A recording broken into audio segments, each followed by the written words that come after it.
The Johnson family's annual summer barbecue was more than just a backyard cookout. It was the heartbeat of Harper Lane. All spring, Teresa Johnson had planned menus bursting with smoked ribs, spicy coleslaw, and her signature peach cobbler. Her husband Marcus had spent weekends refinishing the picnic table and stringing paper lanterns under the magnolia tree. Their two children, 12-year-old Aaliyah and 8-year-old Caleb, had mapped out water balloon fights and sidewalk chalk hopscotch lanes to entertain the neighborhood kids. Everyone on the block, neighbors of every stripe, knew that on the first Saturday in July, the Johnsons' green lawn would transform into a festival of laughter, music, and sizzling grills. But that spring, something changed. It began with a whispered complaint at the Homeowners Association meeting. A middle-aged couple, the Whitakers, stood to voice their disapproval of excessive noise and unfamiliar faces. They claimed that last year's party had stretched past midnight, children screaming, speakers rattling windows, and that the Johnsons kept inviting people we don't know. Their words landed in the room like stones, hesitant murmurs, shifting eyes. The association president, Mr. Caldwell, promised to issue a polite reminder. Parties should end by 9 p.m., and guests should be known to the community. That reminder arrived as a slip of paper taped to the Johnsons' front door early one morning. Its typewritten message was carefully polite. Dear Johnson family, we appreciate your hospitality, but please remember to conclude your gatherings by 9 p.m. and refrain from inviting guests who are not residents of Harper Lane. Thank you for your cooperation. Harper Lane. HOA. Teresa crumpled the note in her gloved hand, shock and indignation mingling in her chest. She and Marcus exchanged a stunned look. Last year's barbecue had ended promptly at sunset, and every guest, extended cousins, church friends, college buddies, had been welcomed with smiles. Aaliyah and Caleb watched from the porch, puzzled by their mother's reddening eyes. That evening, over grilled chicken and sweet potato fries, the family convened on the back steps. Marcus poured iced tea, voice calm but firm. They want to police who we invite, he said, resting a hand on Teresa's shoulder. That's not right. Teresa nodded, glancing at her children. I'm not going to let them dictate our celebration. We'll send out the invites anyway, and show why our block needs this barbecue more than ever. Word of the HOA note rippled through the neighborhood like wildfire. Mrs. Noyen next door dropped by with sympathy and a warning. I heard from the Whitakers that some residents feel uncomfortable with outsiders, she murmured, pressing a casserole dish into Teresa's arms. They say your parties are divisive. Teresa's heart hardened. Then they don't know us or our community. In the days that followed, the Johnsons' mailbox filled with cryptic flyers. Neighborhood unity picnic canceled, no outsiders allowed. Keep Harper Lane quiet, and one boldly stamped, do not approach. The Johnsons' property on Saturday. Each flyer was unsigned, but the message was clear. At the same time, social media buzzed with rumors that the Johnsons were bringing trouble onto the block. Claims of late-night noise, excessive drinking, even vandalism. Some neighbors hesitated to accept the barbecue invitation. Others whispered behind closed doors, questioning whether the Johnsons belonged in Harper Lane at all. On Thursday night, Marcus convened a family meeting at the picnic table under the magnolia tree. The children perched on folding chairs. Teresa fanned herself against the sultry breeze. I know you're scared, Marcus began, voice gentle but resolute, but we can't bow to fear. This barbecue is our chance to bridge the divides, to remind Harper Lane what real community looks like. He distributed bright flyers they had designed themselves. Johnson Family BBQ, all are welcome, adorned with hand-drawn images of smiling faces, sharing ribs and lemonade. Tomorrow morning, Marcus continued, we'll hand these out door to door. We'll talk to people, answer questions, and extend our hands. We won't let whispers isolate us. Friday dawned hot and humid, clad in matching red t-shirts that read, Unity tastes sweet. The Johnsons fanned out across the cul-de-sac. Teresa knocked on Mrs. Whitaker's door first, forcing a polite smile. When the door cracked open, Mrs. Whitaker's frosty gaze met hers. Good morning, Teresa said brightly. We'd love to invite you to our BBQ tomorrow. Silence. Then, Mrs. Whitaker closed the door without a word. Undeterred, the Johnsons pressed on, delivering invitations to every house. Some neighbors waved gratefully. Others refused to answer.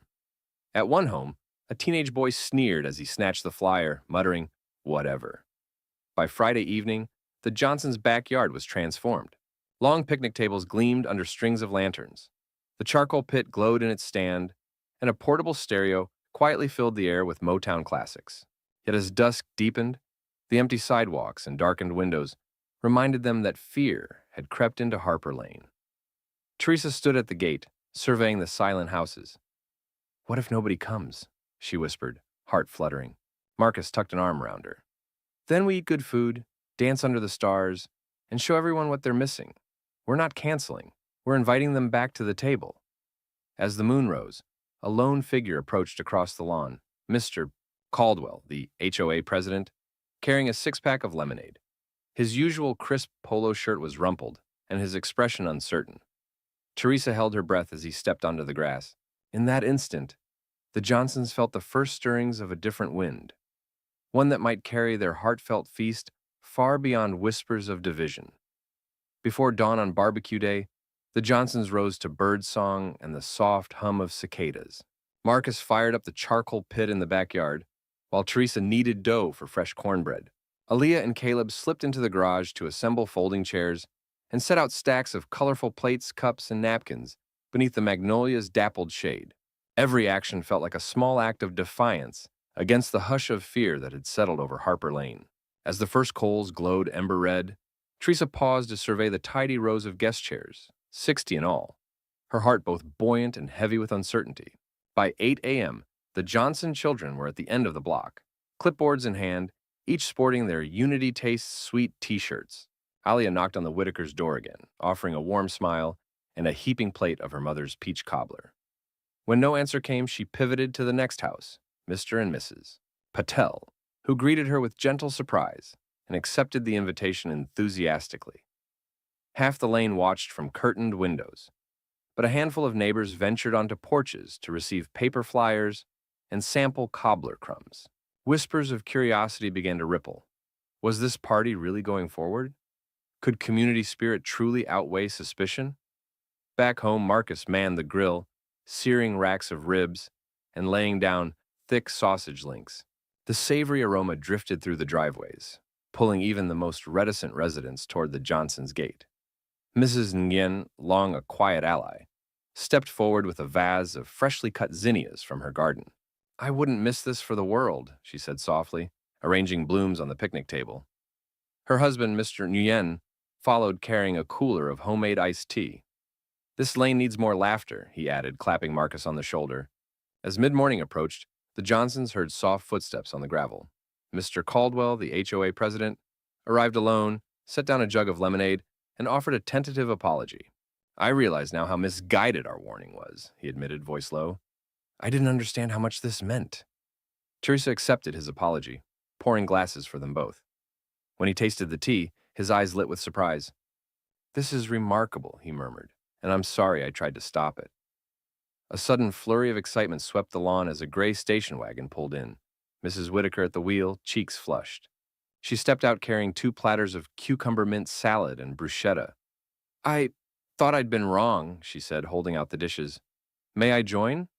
Aaliyah and Caleb exchanged triumphant grins as their mother led Mrs. Whitaker to an empty seat. The tension that had shadowed the street began to dissipate in that simple gesture of shared food. Word traveled fast, and by noon, the Johnsons' backyard was a mosaic of folding chairs, coolers, and laughing families. Children chased each other with water balloons, while adults clustered in small circles, sharing stories and passing plates.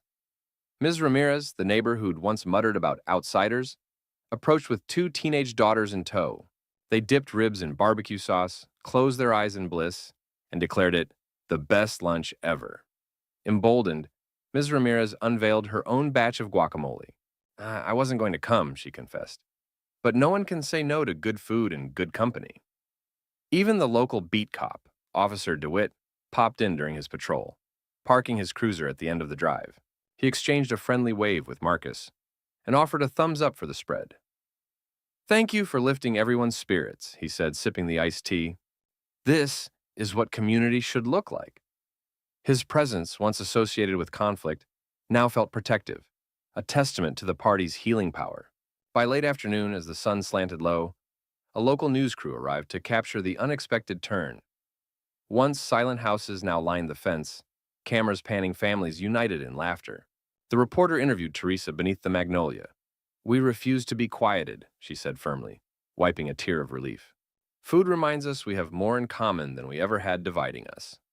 Nearby, Aaliyah and Caleb ran through the crowd, handing out slices of peach cobbler to delighted diners. As dusk settled and paper lanterns gleamed like fireflies, Marcus raised a glass of lemonade for a toast. "To Harper Lane. May this feast be the first of many, where we break bread, not barriers." The neighbors cheered, clinking cups in a chorus of affirmation.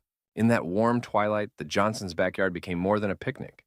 It was the hearth of a community reborn, proof that a single act of hospitality could ignite genuine unity.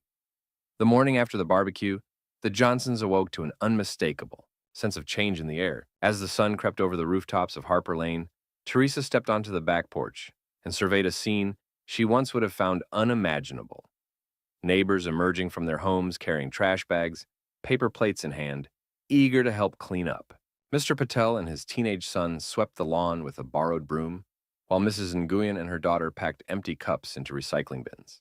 The Whitakers, still blinking against the dawn light, stood off to the side with gloves and tongs, smoothing out the discarded tablecloths. "Thank you all," Teresa said, voice thick with gratitude. "This means more than you know." Marcus joined her, handing out another stack of garbage bags. "We couldn't have done this without you," he replied. The Whitakers exchanged a shy look. Then Mrs. Whitaker offered Teresa a half-smile. "Well, we're sorry we hesitated," she admitted, "but last night reminded us what community is really about." By mid-morning, the entire cul-de-sac gleamed. Children chased one another through freshly washed driveways. Alia and Caleb distributed leftover peach cobbler to lingering guests, who lingered to chat about how good it felt to reconnect. The Johnsons' front yard, the very site of suspicion just days before, now flooded with laughter and conversation. Encouraged by this spirit, Marcus printed a simple flyer: Harper Lane Community Council Meeting, Thursday, 7 p.m. at the Johnsons' backyard. He posted it on every front door, on the neighborhood Facebook group, and handed copies to neighbors, gathering at the end of the block. On Thursday evening, folding chairs appeared under the magnolia tree once more, this time arranged in a neat semicircle facing Marcus's picnic table, which held not barbecue, but PowerPoint slides on a borrowed laptop. When everyone settled, Marcus stood to speak. "I'm grateful for last Saturday," he began, "but a single event doesn't guarantee lasting unity. I'd like us to form a community council, an open forum where residents can discuss issues, plan block events, and ensure every voice is heard." He clicked to the first slide. 1. Regular social events. 2. Safety and security. 3. Welcome committee for new residents. Neighbors leaned forward, nodding as ideas spilled forth. Mrs. Ramirez suggested monthly potlucks to showcase different family traditions. Mr. Caldwell offered to draft a letter revising the HOA bylaws to remove any language restricting guest diversity. Teenagers volunteered to create a Harper Lane welcome packet for new families, complete with maps, contact lists, and invitations to upcoming gatherings. Even the Whitakers, who had once demanded no outsiders, pledged to host a block movie night featuring films chosen by a democratic vote. As the meeting wound down, a ripple of excitement coursed through the group. Neighbors lingered to shake hands, exchange phone numbers, and plan next steps. Teresa caught sight of Mrs. Nguyen and whispered, "I never imagined this." Mrs. Nguyen squeezed her arm. "Neither did I. But look what happens when we choose hospitality over fear." Over the next week, energy on Harper Lane soared. The county planner agreed to repave the sidewalks after community advocates, Marcus among them, submitted a formal request. The local library offered free meeting space for the First Citizens Book Club, proposed by Alia to discuss stories of racial justice and community resilience. When the Neighborhood Watch held its inaugural meeting, Officer DeWitt attended, offering tips on home safety and promising monthly coffee with a cop mornings to build trust. Word of the Johnsons and their neighbors' transformation even reached the pages of the regional newspaper. A reporter wrote a feature titled, "How One Block Overcame Fear Through Food and Fellowship," complete with photos of the barbecue, the cleanup crew, and the council meeting under lantern light. Comments flooded online from other neighborhoods, eager to replicate Harper Lane's model of inclusive community building. Yet, amid the triumph, a small undercurrent of dissent remained. One evening, Marcus discovered a handwritten postcard wedged under his front door. "Your inclusivity agenda is unwelcome. Keep your politics off our block." The note was unsigned, written in harsh block letters. Teresa found it while watering her rose bushes and crushed it in her hand, heart sinking. "That one person won't silence us," she said, voice resolute when Marcus showed her the note. "We've come too far." Marcus nodded, wrapping an arm around her. "Tomorrow night, let's invite everyone to the potluck, especially the skeptics. The more they see us in our own backyard, the harder it'll be to stay apart." On Saturday evening, the first Harper Lane potluck unfolded under the magnolia once more. Long tables brimmed with dishes from every culture represented on the block. Korean bulgogi, Mexican tamales, Southern collard greens, Indian samosas, vegan grain salads. Neighbors painted name cards under each dish, noting dietary preferences so everyone felt welcome. Strings of lanterns cast a warm glow as families circled the tables, plates heaped high, laughter rising like a woven tapestry. Just before the welcome toast, Marcus cleared his throat. Around him, skeptics and supporters alike fell silent. He lifted his glass of lemonade. "No, to our street. Thank you for showing that diversity isn't a threat, it's our strength." He glanced at the spot where the postcard had been taped. "And to those who are unsure, I hope these shared meals will speak louder than any note ever could." Glasses clinked, and the Johnson children erupted into cheers. Mrs. Whitaker wiped a tear as she offered Teresa seconds on her peach cobbler. The holdout on the postcard, a young couple who had arrived late, stood at the fringe. Their eyes flickered from the joyful families to the festive dishes. Tentatively, they approached the table, picked up forks, and took their first bite. Their shoulders relaxed, and their guarded stares melted into appreciative nods. Under the magnolia's fringe of lanterns, Harper Lane discovered a new truth. That community was not defined by uniformity, but by the willingness to sit together, share food, and listen. And as the night deepened into a chorus of contented hums and the clinking of dishes, the Johnsons knew that the seeds of solidarity they had sown were blooming far beyond a single barbecue. They were taking root in every heart and home on their block. The Sunday after the potluck dawned bright and warm, as if Harper Lane itself had awoken with renewed purpose. As Teresa brewed coffee on the back porch, Marcus unfolded the neighborhood newsletter. Its front page headlined, "Harper Lane Community Garden Project, Volunteers Needed." Below, a photo of the long vacant lot at the corner of Elm and Fifth, overgrown, with weeds beckoned like untapped potential. "Yeah, can you believe we're really doing this?" Teresa asked, sipping her coffee. Across the street, Mrs. Ramirez and her teenage daughter lugged freshly sharpened gardening tools and worn gloves to their garage. Alia and Caleb bounded out with Marcus's gardening gloves, handed down from a neighbor's basement, and set off to meet the others. By 9 a.m., nearly 20 Harper Lane residents had gathered in the lot's dusty shadow. Marcus stepped forward, clipboard in hand. "Thank you all for coming," he said, voice carrying across the mounds of broken concrete. "Today, we're planting the first seeds of what will become our shared garden. Our goal, turn this eyesore into a place of beauty, fresh produce, and community pride." Mr. Caldwell, the HOA president, stood beside the Whitney family patriarch, both wearing Team Harper Lane t-shirts. "We've already secured preliminary city approval," Caldwell announced, "and the Johnsons have generously offered water and electricity access through their backyard spigot." A hush of applause rolled through the crowd. Teresa unrolled a large canvas map depicting raised bed plots, a rainwater collection barrel at one corner, and an arbor at the entrance festooned with climbing roses. "We've divided the space into 10 plots," she explained. "Each family can adopt one, grow their own vegetables or flowers, and a communal bed in the center will supply produce to the local food pantry." She pointed to the central bed area. "We'll need wood for the frames. Thank you, Mr. Nguyen, for donating lumber and topsoil from the city yard. Today, let's clear the debris, level the ground, and lay the foundation for the beds."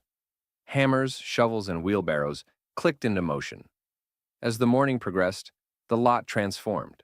Neighbors who had barely nodded at each other months ago now worked side by side, the Whitakers wielding pitchforks, the Patels hauling wheelbarrows of topsoil, and the Nguyens tightening screws on raised bedboards. Children trailed behind, stuffing weeds into buckets and scattering wildflower seeds along the lot's perimeter. By noon, sweat-dampened shirts and laughter mingled in the summer heat. Aaliyah and Caleb led a break for snacks, Teresa's famous peach cobbler bars and iced lemonade, served atop a folding table beneath a borrowed pop-up canopy. The harvest of everyone's efforts, the spread felt as celebratory as the Johnsons' first barbecue. As neighbors munched, they shared gardening tips, debated tomato varieties, and planned shifts to tend the irrigation barrel throughout the week. Yet amid the camaraderie, a small undercurrent of doubt surfaced. As Marcus measured soil depth for the central communal bed, a man in a suit stepped onto the lot's edge, an official from the city zoning board. The chatter hushed as he cleared his throat. "I appreciate your enthusiasm," he began, clipboard in hand, "but there's been a call to reassess land use. This lot is slated for development unless a formal petition with 50 signatures is filed by month's end." His gaze swept the assembled crowd.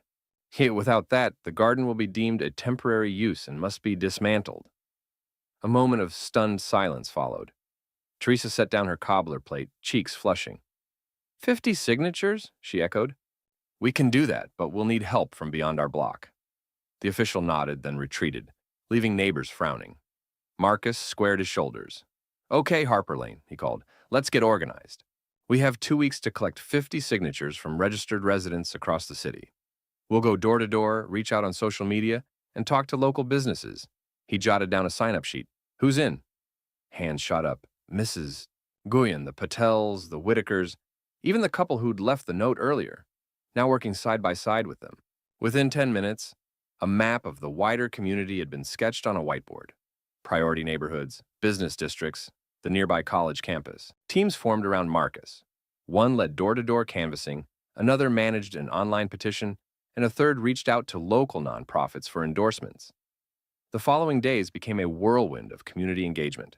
Volunteers visited neighboring streets, knocked on doors, and presented the garden vision: fresh produce for the food pantry, after-school gardening classes for nearby elementary students, and a public green space in a neighborhood lacking parks. Many residents, strangers until now, signed enthusiastically, eager for a tangible green oasis. At the campus, student groups from the local college pledged service hours in exchange for community credit, and the garden's Facebook page amassed hundreds of followers. On the final Saturday, 2 days before the deadline, the Johnsons hosted a mid-project fundraiser at their backyard. Neighbors brought dishes, local musicians provided live jazz, and a silent auction of homemade jams, potted succulents, and even a hand-painted Harper Lane calendar generated nearly $50 toward garden infrastructure. Faculty from the nearby elementary school stopped by to commend the youth-led Sprouts Club apprenticeships, promising future collaboration. Late that afternoon, as the sun dipped low, Marcus and Teresa sat on the Johnsons' porch steps, tallying signatures on the petition. Their eyes scanned the final list, 52 names boldly filled in. Relief and triumph coursed through them. "We did it," Teresa whispered, leaning against Marcus's shoulder. "We showed that a garden can grow even in skeptical soil." Monday morning, Marcus delivered the petition to City Hall, a thick stack of signed sheets bearing not only Harper Lane residents' names, but endorsements from across the town. 2 days later, the zoning board formally approved the community garden as a permanent land use. The news flashed across local news websites under the headline, "Neighborhood's Grassroots Garden Survives Development Threat," a model of civic engagement. Back in the lot, neighbors reunited for the official groundbreaking. A small plaque was unveiled at the garden entrance. Harper Lane Community Garden. Established 2025. Unity grows here. Cameras flashed as families took turns, burying shovels into the freshly tilled soil, their children giggling as they planted the theme, first seedlings, tomato, basil, marigold. In that moment, amid the scent of turned earth and the chorus of proud smiles, the lot had become more than a garden. It was the living embodiment of a community's roots, resilience, and unwavering commitment to grow together. By early September, the community garden was bursting with life. Tomato vines sagged under plump red fruit, basil leaves uncurled in fragrant rosettes, and marigolds edged every raised bed in golden halos. Every morning, the Johnson children raced across the lot to collect baskets of fresh produce, bright cherry tomatoes, slender zucchini, crisp lettuce heads, for their grandparents' breakfast in the local food pantry. What had begun as a tentative block experiment had become a thriving symbol of what Harper Lane could achieve together. As the first frost threatened, Marcus and Teresa convened a planning meeting in their garage-turned community space. Folding chairs ringed a work table strewn with seed catalogs and event flyers. At the head of the table, Marcus tapped a marker on a whiteboard header: Harvest Gala, Saturday, September 20th. The room, packed with neighbors young and old, erupted in applause. Their goal: celebrate the garden's first bounty, raise funds for next year's seeds and tools, and further cement the bonds that had bloomed since the barbecue. Over the next week, every household on the block pitched in. Mrs. Patel volunteered to coordinate a farm-to-table potluck, collecting dishes made from garden ingredients, Thai zucchini fritters, Italian caprese salad with homegrown basil, and Teresa's famed peach cobbler bars starring the garden's last peaches. The Whitakers repurposed their garage as a pop-up tasting station, draping fairy lights across exposed rafters. The Nguyens handled publicity, designing colorful flyers and a Facebook event page that soon counted 200 attendees, from Harper Lane, neighboring streets, even local city council members. On the morning of the gala, a brisk breeze blew through the garden rows as volunteers set up folding tables under white canopies. Children scampered between beds, tying string to support heavy tomato stalks. Carlos, a high school senior and garden apprentice, placed handwritten "Pick Me" tags on the ripest fruits, encouraging passers-by to nibble and donate. Teresa stood at the entrance with a smile as neighbors and guests began to arrive, carrying reusable tote bags and picnic baskets. By lunchtime, the garden pulsed with energy. A long banquet table groaned under serving dishes. Roasted eggplant from the Ramirez family patch, fresh pesto from the Patel's basil, zucchini breads from Ms. Nguyen. A lineup of lemonade stands, run by Aliyah, Caleb, and their friends, donned colorful aprons and juggled pitchers to quench parched guests. Laughter mingled with the scent of sun-warmed herbs, thyme, sage, and rosemary. Mid-afternoon, the Whitakers drove in on Marcus's signal. 2 hay wagons rigged as makeshift seating. Elderly residents and toddler grandchildren alike climbed aboard, rocking gently beneath the magnolia's shade. Mr. Caldwell, now block vice president, tapped the microphone to announce the fundraising total so far: $1,200, enough to cover next spring's seeds, lumber for new beds, and rental of tools. The crowd cheered, and eyes shone with the shared pride of collective achievement. Just as the applause died down, dark clouds gathered overhead. A distant roll of thunder sent a hush across the garden. Within moments, raindrops peppered the canopy, then pelted tables in a sudden downpour. Canopies sagged, dishes clattered, children shrieked as they sprinted for cover. For a fleeting instant, fear flickered in everyone's eyes. Could this storm undo all their hard work? But before panic could spread, Marcus leapt into action. He raced from table to table, rallying volunteers. Move the food under the bigger tents. Cover the harvest barrels. Keep the kids safe. Neighbors leaped to help. The Whitakers grabbed tarps to shield the serving tables. The Patel teens formed a human tunnel to ferry platters to dry ground. Ms. Ramirez coaxed frightened children under her umbrella. Even the skeptical couple who had once scrawled hateful notes joined hands, forming a human chain to steady folding chairs against the wind. Under that makeshift shelter, laughter and determination triumphed over the storm's fury. Teresa stood drenched but smiling, distributing hot coffee and grilled cheese sandwiches under the largest canopy, where the first core group huddled. "This is what community looks like," she shouted above the rain, her voice cutting through the roar like a beacon. "We weather the storm together." The downpour lasted only 20 minutes, then eased to a gentle patter. Neighbors emerged, ringing out tents and resetting tables. As the clouds parted, a rainbow arched across the sky. Gasps of awe rang out, young and old dropping their umbrellas to marvel at the arch of colors framing the garden they had built. By evening, string lights blinked back on, casting a golden glow over the wet leaves. The hay wagons resumed their guest rides, and the aroma of barbecue, grilled zucchini skewers, and herb-roasted chicken wafted through the garden. Aliyah and Caleb led the crowd in a sunset toast, raising mason jars of lemonade. "To the storm that taught us, we're stronger together," they proclaimed. Glasses clinked, and everyone joined in the cheer. As the harvest gala wound down, neighbors lingered until the lanterns burned low. The Whitakers lingered beside the Johnsons, offering heartfelt thanks. "We doubted each other once," Mrs.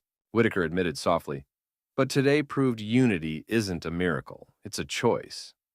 Marcus clasped her hand. "And it's a choice we'll keep making." When the last guest departed, the Johnson family stepped into the quiet afterglow. Rows of gleaming beds stood like sentinels, tomatoes glistening with raindrops. Teresa leaned against Marcus, breathing in the earthy scent of the garden. "Look how far we've come," she whispered. "From whispers to potlucks, to this, our own rainbow of change." Under that arching sky, Harper Lane's garden was more than just soil and seedlings. It was a living testament to hospitality, resilience, and the enduring power of neighbors breaking bread and rain together.